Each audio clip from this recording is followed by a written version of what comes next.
မင်္ဂလာပါခင်ဗျာကျွန်တော်တို့ဒီနေ့နောက်ထပ်သင်ခန်းစာလေးတွေဆက်ပြီးတော့လေ့လာကြည့်ရအောင်ပါဒီနေ့သင်ခန်းစာလေးမှာကျွန်တော်ကဒီ PowerPoint software ထဲမှာစလုံးဒီဇိုင်းထွင်းတဲ့နည်းလေးတွေကိုကျွန်တော်ကသင်ပြပေးသွားမှာဖြစ်ပါတယ်ဖောက်စလုံးဒီဇိုင်းလေးတွေပေါ့နော်အဓိကကျွန်တော်တို့ PowerPoint နဲ့ဒီ presentation project လေးတွေကျွန်တော်တို့ရေးတဲ့အခါမှာကျွန်တော်တို့စလုံးဒီဇိုင်းလေးတွေကိုအလန်းစရာလေးတွေပေါ့နော်ကျွန်တော်တို့ထွင်းကျင်တဲ့အခါမျိုးတွေမှာဒီသင်ခန်းစာလေးကအားလုံးအတွက်အကျိုးရှိမယ်လို့ထင်ပါတယ်ဒါကြောင့်ကျွန်တော်တို့PowerPoint software နဲ့ပြုလုပ်ချင်တာဖြစ်တဲ့အတွက်ကျွန်တော်တို့ PowerPoint software လေးကိုကျွန်တော်တို့ဖွင့်လိုက်ပါမယ်ပြီးရင်ကျွန်တော်တို့ blank presentation ဆိုတာလေးကိုကျွန်တော်တို့ယူလိုက်မယ်ပြီးရင်ဒီထဲမှာကျွန်တော်တို့အခုဒီမှာစာရေးလို့ရတဲ့နေရာတွေရှိနေတယ်ပေါ့နော်ဒီကောင်တွေကိုလောလောဆယ်ကျွန်တော်တို့အသုံးမပြုချင်တာဖြစ်တဲ့အတွက်သူ့ရဲ့ဘားတန်းလေးမှာ click တစ်ချက်နှိပ်ပါမယ်ပြီးမှ back space နဲ့ဖြတ်ပါမယ်တော်တော်များများကကျွန်တော်တို့တလွဲလောက်တကြတာကကျွန်တော်တို့ဖြတ်ချင်တယ်ဆိုရင်ကာစာကြီးသွားပြီးတော့ချလိုက်တယ် back space ကိုနှိပ်ပြီးဖြတ်နေတယ်ပေါ့နော်ဒီလိုမျိုးဖြတ်တဲ့အခါမှာကျွန်တော်တို့လုံးဝဖြတ်မရပါဘူးကျွန်တော်တို့ဒီစာလေးတွေကိုဖြတ်ချင်တယ်ဆိုရင်တော့သူ့ရဲ့ဘားတန်းလေးပေါ်မှာပဲ click တစ်ချက်နှိပ်ပြီးမှ back space နဲ့ဖြတ်ရမှာဖြစ်ပါတယ်ဒီအောက်ကစာလေးလည်းဒီလိုပဲကျွန်တော်တို့မလိုချင်တာဖြစ်တဲ့အတွက်ဘားတန်းလေးမှာ click တစ်ချက်နှိပ် back space နဲ့ဖြတ်လိုက်လို့ရပါတယ်ဒါကတော့ကျွန်တော်တို့အခုဒီမှာ blank presentation ကိုခေါ်ပြီးတော့မှသူ့ထဲမှာပါတဲ့ဒီစာရေးလို့ရတဲ့နေရာလေးတွေကိုမလိုအပ်လို့ကျွန်တော်တို့အသုံးမလိုအပ်တာဖြစ်တဲ့အတွက်ဖယ်ထုတ်လိုက်တာဖြစ်ပါတယ်ပြီးရင်နောက်ထပ်တစ်ဆင့်ကိုရေးမဲ့စာလေးတွေကျွန်တော်တို့အရင်ဆုံးရေးမယ်ပေါ့နော်ကိုကအခုလောလောဆယ်ဒီသင်ခန်းစာလေးမှာကစလုံး20စလုံးဖောက်နည်းလေးကိုသင်ပြပေးမှာဖြစ်တဲ့အတွက်ကျွန်တော်တို့စလုံးတွေရေးမယ်စာတွေရေးမယ်ပေါ့အဲ့တော့စာတွေရေးဖို့ရာအတွက်ဆိုရင်ကျွန်တော်တို့ ESA တက်ထဲကနေရှိတ်ထဲကနေပြီးတော့တက်ဖောက်လေးခေါ်ပြီးတော့ကျွန်တော်တို့ရေးရပါမယ်ကျွန်တော်တို့အစောကမဖြတ်ခဲ့တဲ့နေရာကနေပြီးတော့ကျွန်တော်တို့စာတွေသွားပြီးတော့ရေးတယ်ဆိုရင်စလုံးတွေဖောက်ရတာကျွန်တော်တို့အဆင်ပြေမှာမဟုတ်ဘူးဒါကြောင့်ကျွန်တော်တို့ဒီနေရာလေးမှာတက်ဖောက်လေးကိုခေါ်ပြီးတော့မှကိုရေးမဲ့နေရာလေးထိစာဖရိန်လေးကိုဖိဆွဲခဲ့မယ်ပြီးမှကျွန်တော်တို့စာလေးတွေရေးမယ်ပေါ့နော်အခုဒီမှာကျွန်တော်တို့ကိုရေးချင်တဲ့စာလေးတွေကျွန်တော်တို့ရေးလိုက်ပါမယ် PowerPoint ဆိုပြီးတော့ရေးလိုက်မယ်ပြီးရင်သူ့ရဲ့ဘားတန်းလေးမှာ click တစ်ချက်နှိပ်ပါမယ်ဖောင်စလုံး site တွေကျွန်တော်တို့ကြည့်မယ်ပေါ့ဒါကတော့ကိုယ့်ရဲ့ဒီ presentation project design တွေဆွဲတဲ့အခါမှာကိုယ်အသုံးပြုမဲ့ကိုနဲ့ဒီကိုယ့်ရဲ့ design နဲ့ live ဖတ်တဲ့စလုံးပုံစံ design လေးတွေကိုတော့ကျွန်တော်တို့ရွေးချယ်ပြီးတော့အသုံးပြုလို့ရတယ်เนาะဒီထဲမှာကျွန်တော်တို့ font design တွေပြောင်းချင်တယ်ဆိုရင်เนาะကျွန်တော်တို့ဒီရဲ့ font ပြောင်းလို့ရတဲ့နေရာလေးမှာကျွန်တော်တို့ကိုကြိုက်နှစ်သက်ရာ font လေးတွေပြောင်းပြီးတော့အသုံးပြုလို့ရပါတယ်အခုလောလောဆယ်ကျွန်တော်တို့ဒီထဲကနေပြီးတော့နည်းနည်းလေးစလုံး design လာတဲ့ font လေးတွေရှာပြီးတော့ချိန်လိုက်မယ်ဒီ font design လေးကြိုက်တယ်ဆိုရင်ဒါလေးကိုကျွန်တော်တို့ယူလိုက်မယ်အခုဒါဆိုရင်ကျွန်တော်တို့ PowerPoint ဆိုပြီးတော့စာသားလေးကျွန်တော်တို့ရေးပြီးသွားပြီပေါ့နော်စလုံးကနည်းနည်းလေးပြန်သေးလိုက်မယ်ဒီလောက်အနေထားလေးပဲထားလိုက်မယ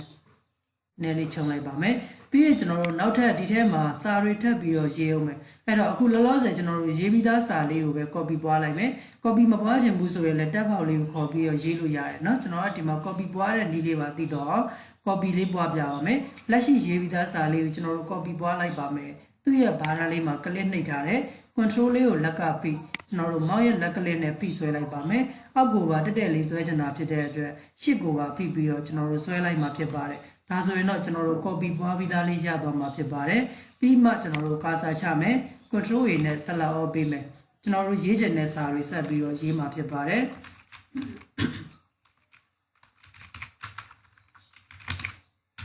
PowerPoint tutorial ဆိုပြီးတော့ရေးလိုက်မယ် tutorial ဆိုတဲ့စလုံး design လေးကိုလည်းကျွန်တော်တို့ပြောင်းလဲချင်တာဖြစ်တဲ့အတွက်ဖောင်ပြောင်းတဲ့နေရာလေးမှာပြောင်းဝင်လိုက်ပါမယ်သူ့ကိုတော့ကျွန်တော်တို့ကဒီရဲ့ font စလုံး design လေးပဲထားလိုက်ပါမယ်ဒါလေးတွေကိုကျွန်တော်နည်းနည်းလေးချုပ်ခဲ့မယ်ပေါ့နော်ဒီလိုလေးထားခဲ့ပါမယ် PowerPoint tutorial ဆိုပြီးတော့ရေးတယ်အောက်မှာကျွန်တော်တို့ကစလုံးဖောက်နည်းသင်ခန်းစာဆိုပြီးတော့ကျွန်တော်စာလေးထပ်ပြီးတော့ရေးချင်တာဖြစ်တဲ့အတွက်အစောနာလိုပဲကျွန်တော်တို့ရေးပြီးသားစာလေးကို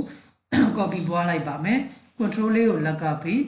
မောက်ရဲ့လက်ကလေးနဲ့ဖိဆွဲရှစ်ကိုပါဖိပြီးတော့မှအောက်ကိုတက်တက်လေး copy ပွားလိုက်မှာဖြစ်ပါတယ်ဒီလိုလေးပွားပြီးပြီဆိုမှကာစာချမယ် control A နဲ့ဆက်လက် off ပေးမယ်ဒီတစ်ခါကျွန်တော်တို့ကစလုံးဖောက်နီးစလုံးထွင်းနီးသင်ခန်းစာဆိုပြီးတော့ရေးမယ်ပေါ့နော်ဒါကြောင့်ဒီမှာဖောက်ကိုပြည်တော်စုဖောက်နဲ့ပဲရေးလိုက်မယ်ပြည်တော်စုဖောက်လေးချိန်လိုက်ပါမယ်ဒါလေးကိုနည်းနည်းလေးကျွန်တော်တို့ဖိဆွဲပြီးတော့ကြည့်လိုက်မယ်ကာစာချမယ် control A နဲ့ဆက်လက် off ပေးပါမယ်ပြီးရဒီမှာကျွန်တော်တို့စလုံး20သင်ခန်းစာဆိုပြီးတော့ရေးလိုက်မယ်ပေါ့နော်အခုလောလောဆယ်ပြည်တော်စုဖောက်ချိန်ထားတာဆိုတော့ကျွန်တော်တို့ keyboard မှာလည်းပြည်တော်စု keyboard လေးကျွန်တော်တို့သွားပြီးတော့ပြောင်းဖို့လိုတယ် keyboard တွေပြောင်းချင်တယ်ဆိုရင်တော့အလွယ်တကူ window နဲ့ space bar လေးနဲ့နှိပ်ပြီးတော့ကျွန်တော်တို့မြန်မာ virtual order keyboard လေးကိုပြောင်းလိုက်ပါမယ်စာလုံး20သင်ခန်းစာပေါ့နော်စာလုံး20သင်ခန်းစာဆိုပြီးတော့ကျွန်တော်တို့ရေးလိုက်တယ်ပြီးရင်ဒီမှာစာလုံးဖောင်းဆိုင်ကအရန်ကြီးနေတာဖြစ်တဲ့အတွက်ကျွန်တော်တို့မဆန့်ဘူးပေါ့နော်ဒါကြောင့်သူ့ရဲ့ဘာတန်းလေးမှာကလစ်လေးတစ်ချက်ပြန်နှိပ်ပါမယ်ဒီဘာတန်းလေးကိုကလစ်တစ်ချက်မနှိပ်ဘူးဆိုရင်ကျွန်တော်တို့စာလုံး site တွေသေးရတာဒီလိုမျိုးကြီးကာစာဝင်နေရင်စာလုံးဖောင်းဆိုင်သေးရတာအဆင်ပြေမှာမဟုတ်ဘူးเนาะဒါကြောင့်ကျွန်တော်တို့ဒီရဲ့ဘာတန်းလေးမှာကလစ်လေးတစ်ချက်နှိပ်မယ်ပြီးမှကျွန်တော်တို့ဖောင်းစာလုံး site လေးကိုပြန်ပြီးတော့မှသေးလိုက်မှာဖြစ်ပါတယ်အခုဒီမှာတစ်ချက်ချင်းနှိပ်ပြီးတော့စာလုံးဖောင်း site လေးကိုသေးလိုက်ပါမယ်ပြီးရင်ဘိုးလေးထည့်လိုက်မယ်အခုဒါဆိုရင်ကျွန်တော်တို့ဒီပုံစံအတိုင်းလေးကျွန်တော်တို့ရပြီပေါ့အခုဒီပုံစံတိုင်းလေးရတော့เนาะကြာသွားပြီဆိုရင်ကျွန်တော်တို့ကဒီရဲ့ PowerPoint tutorial ရဲ့စလုံး20သင်ခန်းစာဆိုတဲ့စာလေးတွေကိုကျွန်တော်တို့ကဒီဇိုင်းအလှလေးတွေဖြစ်အောင်ကျွန်တော်တို့ဖောက်ချင်တာအဲ့တော့စလုံးလေးတွေကိုဖောက်မှာပေါ့နော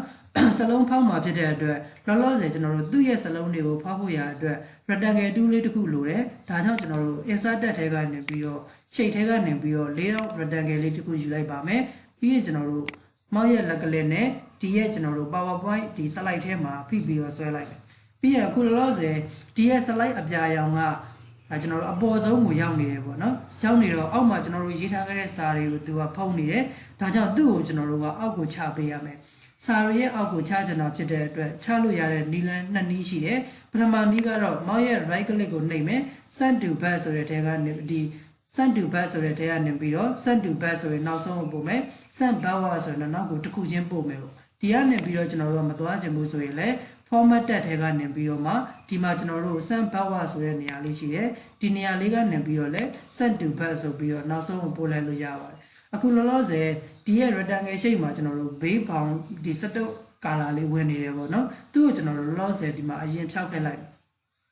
shape outline ဆိုတဲ့နေရာလေးကနေ no outline ဆိုပြီးတော့ဖြောက်ခဲ့လိုက်ပါမယ်ဒီလိုလေးဖြောက်ပြီးသွားပြီဆိုမှသူ့ကိုကျွန်တော်တို့ဒီ rectangle shape လေးကိုဆက်လက်လေးပေးထားမယ်ပြီးရဒီစာလေးတွေကိုပါဆက်လက်လိုက်ပြီးတော့ပေးမယ်အဲ့တော့ဒီရဲ့ဒီစာ frame နဲ့ဒီစာတွေအားလုံးကိုဒီ tab frame လေးနဲ့ rectangle shape လေးနဲ့ကျွန်တော်တို့ဒီစာတွေအကုန်လုံးကိုတပြိုင်တည်းကျွန်တော်တို့ဆက်လက်ပေးနေတာဖြစ်တဲ့အတွက်ရှစ်ကိုလက်ကနေပြီးထားမယ်စာလေးတွေကိုကျွန်တော်တို့ကလစ်တစ်ချက်စီလိုက်ပြီးတော့နှိပ်ပေးလိုက်မယ်ဒီလိုနှိပ်လိုက်တဲ့အခါမှာအောက်က rectangle shape လေးရဲ့အပေါ်ကစာလေးတွေရဲ့အားလုံးကကျွန်တော်တို့ selection ဝင်သွားမှာဖြစ်ပါတယ်ဒီလိုမျိုးတပြိုင်တည်း select ဝင်သွားပြီဆိုမှကျွန်တော်တို့စလုံးဖောက်လို့ရမယ်စလုံးဖောက်ချင်တယ်ဆိုရင်တော့ကျွန်တော်တို့ format တက်ထဲကနေပြီးတော့ဒီမှာကျွန်တော်တို့ match shape ဆိုတာလေးရှိပါတယ်ဒီထဲကိုကျွန်တော်တို့ဝင်လိုက်မယ်အောက်မှာကျွန်တော်တို့ subtract ဆိုတဲ့နေရာလေးရှိတယ်ဒီကောင်လေးကိုကျွန်တော်တို့တစ်ချက်နှိပ်ပေးရမှာဖြစ်ပါတယ်တစ်ချက်နှိပ်လိုက်လို့ဆိုရင်ဒီစလုံးလေးတွေကကျွန်တော်တို့အစောနာကလိုမျိုးစာရီမဟုတ်တော့ဘဲနဲ့ကျွန်တော်တို့စလုံးလေးကဖောက်ပြီးသားလေးကျွန်တော်တို့ဖြစ်သွားပြီပေါ့နော်ဆိုလိုတဲ့သဘောကဒီအောက်က၄တောင်ကွက်မှာကျွန်တော်တို့အပေါ်ကရေးထားခဲ့တဲ့စလုံးလေးတွေကိုကျွန်တော်တို့ကလုံးဝအပေါ်ကနေပြီးတော့အောက်ကိုဖောက်ချလိုက်တဲ့သဘောမျိုးကျွန်တော်တို့တစ်သားတွေမှာဆိုရင်စလုံးထွင်းထားတဲ့သဘောမျိုးကျွန်တော်တို့ရှိတာပေါ့နော်တစ်သားတွေမှာပကူးထူးတဲ့အခါတွေမှာစလုံးလေးတွေထွင်းတဲ့သဘောမျိုးပေါ့ဒီလိုမျိုးလေးတွေကျွန်တော်တို့ထွင်းလိုက်တဲ့သဘောမျိုးကျွန်တော်တို့ဖြစ်သွားမယ်အခုလောလောဆယ်ကျွန်တော်တို့ကဒီလိုစလုံးထွင်းပြီးသွားပြီဆိုရင်တော့ဒီစာတွေကျွန်တော်တို့ပြန်ပြီးတော့မကြိုက်လို့ဖြတ်ချင်ပါတယ်စလုံးဒီဇိုင်းတွေပြန်ပြီးတော့ချိန်ချင်ပါတယ်ဆိုတော့ချိန်လို့မရတော့ဘူးเนาะအရင်ဆုံးကျွန်တော်တို့ဘာမှဒီစလုံးမဖောက်ခင်မှာအရင်ဆုံးကိုကြိုက်နေတဲ့စလုံးဖောက်ဒီဇိုင်းတွေချိန်ခဲ့မယ်စလုံးတွေမှားနေတယ်ဆိုရင်ပြန်ပြီးတော့ကျွန်တော်တို့ပြင်ပေးခဲ့မှာပေါ့အကုန်လုံးအဆင်ပြေသွားပြီဆိုမှကျွန်တော်တို့စလုံးလေးကိုဖောက်ချပေးရမှာဖြစ်ပါတယ်ဒီလိုလေးကျွန်တော်တို့ရသွားပြီဆိုရင်အခုလောလောဆယ်သူ့ကိုကျွန်တော်တို့နောက်ခံ background အလန်းစရာလေးထည့်မယ်ပေါ့နော်အဲ့တော့ကျွန်တော်တို့ကိုယ့်ရဲ့ကွန်ပျူတာထဲမှာရှိတဲ့နောက်ခံ wallpaper လေးတစ်ခုလောက်နဲ့ကျွန်တော်တို့ပြောင်းကြည့်လိုက်မယ်ဒါကြောင့်ကိုယ့်ရဲ့ကွန်ပျူတာထဲမှာရှိတဲ့ဓာတ်ပုံတွေထည့်ချင်တယ်ဆိုရင်တော့ insert တက်ထဲကနေပြီးတော့ picture ဆိုတာနဲ့တွားလို့ရပါတယ်အကယ်၍ကိုယ့်ရဲ့ကွန်ပျူတာက internet ချိတ်ပြီးတော့အသုံးပြုနေတဲ့ online ပေါ်ကနေပြီးတော့တိုက်ရိုက်ရှာချင်တယ်ဆိုရင်တော့ online picture နဲ့တွားလို့ရတယ်เนาะအခုလောလောဆယ်တော့ကျွန်တော်ကဒီမှာ ရိုး picture ဆိုတဲ့ထဲကနေပြီးတော့ကိုယ့်ရဲ့ကွန်ပျူတာထဲမှာရှိတဲ့ဓာတ်ပုံလေးတွေကိုကျွန်တော်တို့ထည့်လိုက်မှာဖြစ်ပါတယ် design ပို့တွေကနေပြီးတော့ကျွန်တော်တို့ wallpaper တွေကနေပြီးတော့ကိုကြိုက်နေတဲ့ပုံလေးတွေကျွန်တော်တို့ထည့်လိုက်မယ်ပေါ့နော်အခုဒီမှာမီခိုးပုံစံလေးရှိတယ်ဒါလေးကိုကျွန်တော်တို့ကထည့်ချင်တယ်ဆိုရင်သူ့ကို click တစ်ချက်နဲ့ insert ဆိုတာနဲ့ကျွန်တော်တို့ထည့်လိုက်ပါမယ်ပြီးရင်ကျွန်တော်တို့ဒီမှာသူ့ရဲ့ slide လေးနဲ့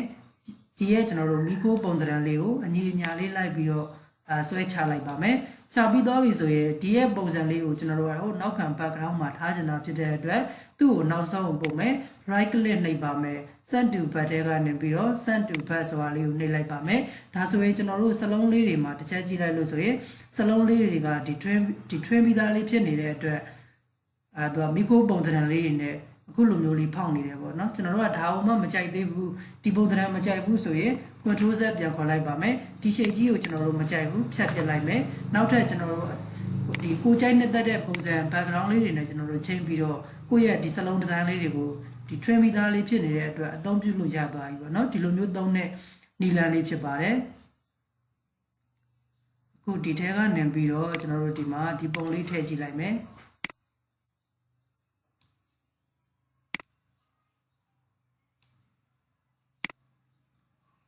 ဒီလောက်ရပြီပေါ့နော်သူ့ကို right click နှိပ်မယ် send to back ထဲကနေ send to back ဆိုတာကိုနှိပ်လိုက်မယ်ဒါဆိုရင်ကျွန်တော်တို့ဒီမှာစလုံး design ကကျွန်တော်တို့ချိန်ပြီးသားအနေထားလေးကျွန်တော်တို့ဖြစ်သွားတယ်ပေါ့ဒါအောင်မှကျွန်တော်တို့ဒီမှာအပေါ်ကစလုံးထွင်းထားတဲ့ rectangle shape အပြာရောင်ကြီးကိုကျွန်တော်တို့မကြိုက်ပါဘူးဆိုရင်လည်းပြန်ပြီးတော့ပြင်လို့ရပါတယ်သူ့ကို click တစ်ချက်ပေးပါမယ် format ဆိုတဲ့နေရာတွေကနေပြီးတော့ shape face ဆိုတဲ့ထဲကနေပြီးတော့ကိုကြိုက်နေတဲ့ color အရောင်တွေကိုကျွန်တော်တို့ပြောင်းလဲပြီးတော့မှအသုံးပြုလို့ရမှာဖြစ်ပါတယ်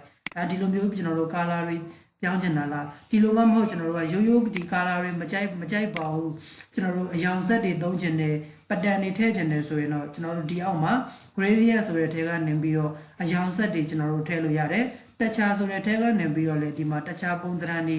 ကျွန်တော်တို့ရွေးချယ်ပြီးတော့အသုံးပြုလို့ရတယ်ပေါ့နော်ကိုကြိုက်နေတဲ့ဒီပုံစံ design တွေကိုအားလုံးကိုကျွန်တော်တို့ပြောင်းလဲပြီးတော့အသုံးပြုလို့ရမှာဖြစ်ပါတယ်ဒီမှာဆိုရင်ကျွန်တော်တို့ဒီပုံစံ design ဆိုလုံးဝမိုက်တယ်ပေါ့ဟုတ်လားဒါလေးတွေကျွန်တော်တို့ကြိုက်လားတကယ်လို့မကြိုက်ဘူးဆိုရင်လည်းကိုကြိုက်နေတဲ့ပုံစံတွေအကုန်လုံးကိုပြန်ပြောင်းလို့ရတယ်အဲ့တော့ဒီ shape ရဲ့ပုံစံလေးကတော့ဒီပုံစံလေးကျွန်တော်တို့ကြိုက်တယ်သူ့ရဲ့အောက်မှာခံထားတဲ့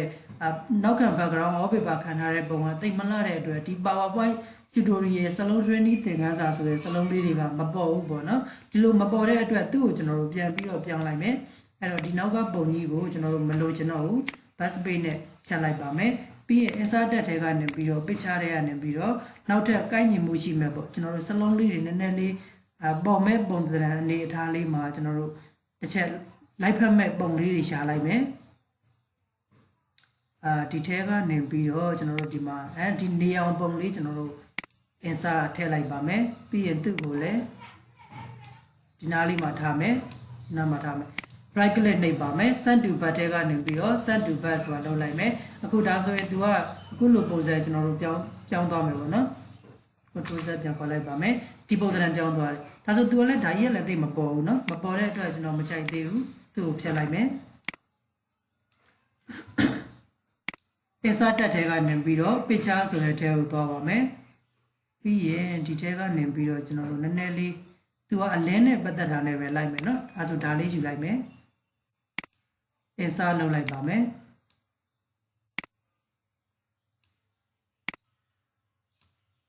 right click နှိပ်မယ် send to back ထဲကနေ send to back ဆိုတာလုပ်လိုက်မယ်အခုဒါဆိုရင်ဒီပုံစံလေးကကျွန်တော်တို့ပေါ်တယ်ပေါ့ဒါဆိုကျွန်တော်တို့ကဒီရဲ့ပုံစံလေးကြိုက်သွားပြီဆိုတော့ဒါကိုရဲ့ဒီကိုလုံးမဲ့ဒီ PowerPoint presentation လုပ်တဲ့အခါမှာကိုအသုံးပြုမဲ့ project တွေထဲမှာစလုံး design လေးတွေကျွန်တော်တို့အလားပုံစံလေးတွေဖောက်ချင်တယ် twin ချင်တယ်ဆိုရင်ကျွန်တော်တို့ဒီနီလန်လေးအတိုင်းလိုက်ပြီးတော့ပြုလုပ်လို့ရပါတယ်เนาะဒီသင်ခန်းစာလေးကဒါကြောင့်အားလုံးအတွက်အရင်အကျိုးရှိမယ်လို့ထင်တယ်ဒါလေးကိုကျွန်တော်တို့ကိုယ်တိုင်ပြန်ပြီးတော့လေ့လာကြည့်ပေးပါကိုကြိုက်နေတဲ့စလုံးဖောက် design တွေကျွန်တော်တို့ရေးလို့ရတယ်အသုံးပြုလို့ရတယ်ကိုကြိုက်တဲ့စာတွေရေးလို့ရတယ်ပေါ့เนาะရေးပြီးသွားပြီဆိုကျွန်တော်တို့ဒီလိုမျိုးလေးပြန်ပြီးတော့စလုံးလေးတွေကိုဖောက်ပြီးတော့ကိုကြိုက်တဲ့ design ပုံစံ color လေးတွေကျွန်တော်တို့ပြောင်းလဲပြီးတော့အသုံးပြုလို့ရမှာဖြစ်ပါတယ်ဒါလေးကိုကိုယ်တိုင်ပြန်ပြီးတော့စမ်းကြည့်ပေးပါတကယ်လို့မရတဲ့နေရာလေးတွေရှိတယ်မလောက်တတ်တဲ့နေရာလေးတွေရှိတယ်ဆိုရင်လည်းကျွန်တော်လမ်းပြီးတော့ပြင်ပြလို့ရပါတယ်အကယ်၍ကိုယ်တိုင်ပြုလုပ်ပြီးသွားပြီကိုလည်းမှန်တကယ်လေ့လာပြီးလို့တက်မြောက်သွားပြီဆိုရင်တော့ဒီသင်ခန်းစာရဲ့ comment လေးမှာ T1D တန်းဆိုပြီးတော့မှရေးခဲ့ပေးပါဦးခင်ဗျာအခုဒါဆိုရင်တော့ကျွန်တော်ဒီသင်ခန်းစာလေးကိုဒီမှာပဲရှင်းထားလိုက်ပါမယ်အားလုံးအဆင်ပြေကြပါစေခင်ဗျာ